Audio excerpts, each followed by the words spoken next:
ነገ ግንቦት 19 እኔ ክርስቲያን ነኝ ከመድኃኔዓለም ከኢየሱስ ክርስቶስ ውጪ ምንም አይነት አምላክ የለም እያለ ገና በ12 ዓመቱ በ12 ዓመቱ በመንኮራኩር እየተፈጨ በእሳት እየተቃጠለ በውሃ እየተቀቀለ ትልቅ ድንጋይ አንገቱ ላይ እየታሰረ በባህር እየተጣለ ለዱር አራዊትና ለአንበሳ እየተሰጠ በጋሪና በፈረስ ላይ እየተጎተተ ከ5 ጊዜ በላይ ሙቶ መድኃኔዓለም ኢየሱስ ክርስቶስ በተአምሩ ያስነሳው ታላቅ ሰማዕት።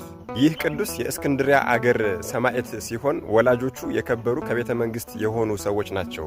ዲዮቅልጥያኖስ እምነቱን ትቶ በጣዖት ማምለክ በጀመረ ሰዓት የእርሱ ወላጆች ጣዖትን አናመልክም ብለው ልጃቸውን ይዘው ገለል አሉ። ጨካኙ ንጉሥ ዲዮቅልጥያኖስም ለምን ከእርሱ ሸሽተው እንደተደበቁ በጠየቃቸው ሰዓት ክርስቶስን ትከተል እያለ ተከተልንህ፣ እሱን በተውኸው ሰዓት ግን እኛም ተውንህ፣ ስንፍናን አምጥተሃልና አሉት።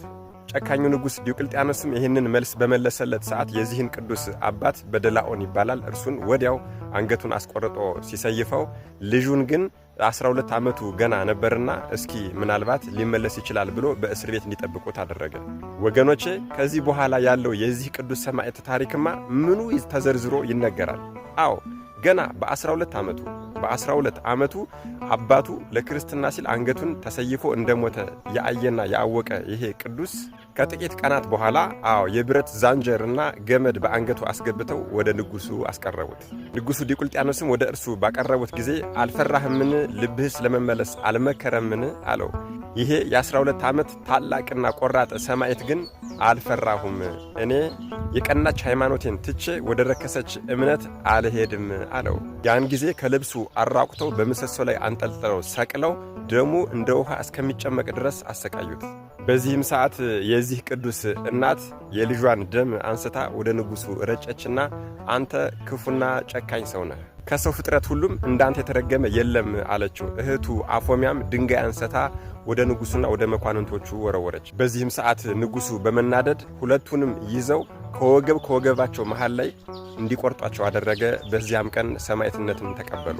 ይሄ ታላቅ የ12 ዓመት ቅዱስም በእናቱና በእህቱ ላይ የሆነውን ተሰቅሎ ያይ ነበረ።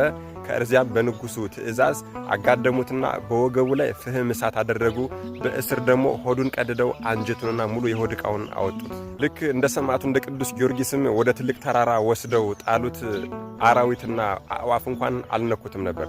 ሕያው አምላክ መድኃኔዓለም ኢየሱስ ክርስቶስም መጥቶ አስነሳው፣ ምንም እንዳልነካው ሕያው ሆነ። ከዚያም በንጉሱ ፊት ሂዶ ቆመና ስለ ኢየሱስ ክርስቶስ መመስከር ጀመረ። በዚህም ሰዓት ንጉሱ የብረት አልጋ አዘጋጅተው ከታቹ ላይ እሳት እንዲያነዱና በዚያ ላይ እንዲያስተኙት አደረገ።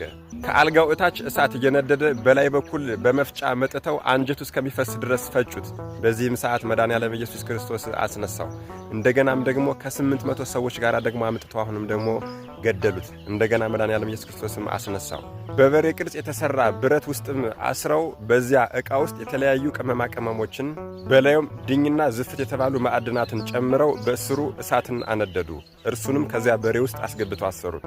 በዚያም ከዛ በሬ ውስጥ ከዛ ብረት ውስጥ ሲያስወጡት ምንም እንዳልሆነ ሲያውቁ አስወጥተው አንገቱን እንዲቆርጡት አዘዘ። አንገቱን ከቆረጠው በኋላም ደግሞ ወዲያው ደግሞ ነፍስ ዘራበት። በዚህ ሰዓት መድኃኔዓለም ኢየሱስ ክርስቶስ ሲያስነሳው ለ3ኛ ጊዜ ነበር። ከዚህ በኋላም ተስፋ በመቁረጥ ከአንገቱ ላይ ከባድ ድንጋይ አስረው ወደ ባህር ጣሉት። በዚህም ሰዓት ሊቀ መላእክት ቅዱስ ሚካኤል ታዝዞ መጣና ከባህሩ ውስጥ አወጣው። ከንጉሱ ፊትም አደረሰው። ንጉሱም በመሃል አደባባይ ላይ እንዲሰቅሉት አዘዘ። በዚያም ተሰቅሎ ሞተ። የክብር ባለቤት መድኃኔዓለም ኢየሱስ ክርስቶስም መጥቶ አስነሳው። ይሄም ሲያስነሳው ለ4ኛ ጊዜ ነበር። ለአንበሶችም የጣሉበት ጊዜ አለ። ነቢዩ ዳንኤልን እንዳዳነውም የክብር ባለቤት እግዚአብሔር አድኖታል። ከዚህም በኋላ በየጥቂቱ ቆራርጠውና ከታትፈው በእንቅብ አድርገው በባህር ውስጥ እንዲጥሉት አደረገ። በዚህም ሰዓት መድኃኔዓለም ኢየሱስ ክርስቶስ ሊቀ መላእክት ቅዱስ ሚካኤልና ቅዱስ ገብርኤልን አስከትሎ መጥቶ ሥጋውን በሙሉ ሰብስቦ እንደነበረ አደረገው። ይሄም ከሞት ሲያስነሳው ለ5ኛ ጊዜ ነበር።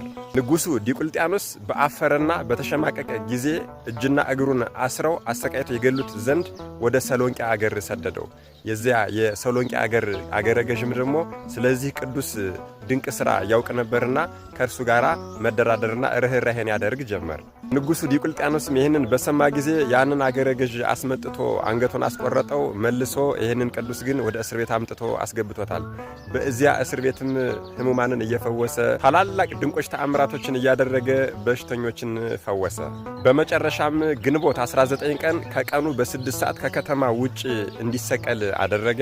የክብር ባለቤት ጌታችንና አምላካችን ኢየሱስ ክርስቶስም መጥቶ እጅግ በጣም ብዙ ቃል ኪዳኖችን ከእሱ ጋር ከፈጸመና ካደረገለት በኋላ ነፍሱን አሳልፎ ሰጠ። በማይጠፋ መንግሥተ ሰማያትም የክብር አክሊልን ተቀዳጀ።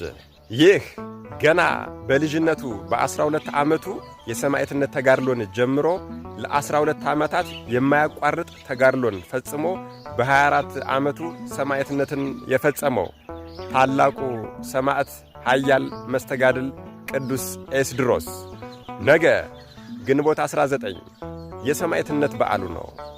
መድኃኔዓለም ኢየሱስ ክርስቶስ ከታላቁ ሰማዕት ከቅዱስ ኤስድሮስ ረድኤት፣ በረከት፣ ምልጃ፣ ፍቅር፣ ጽናትን ያድለን። አሜን። ይቆየን።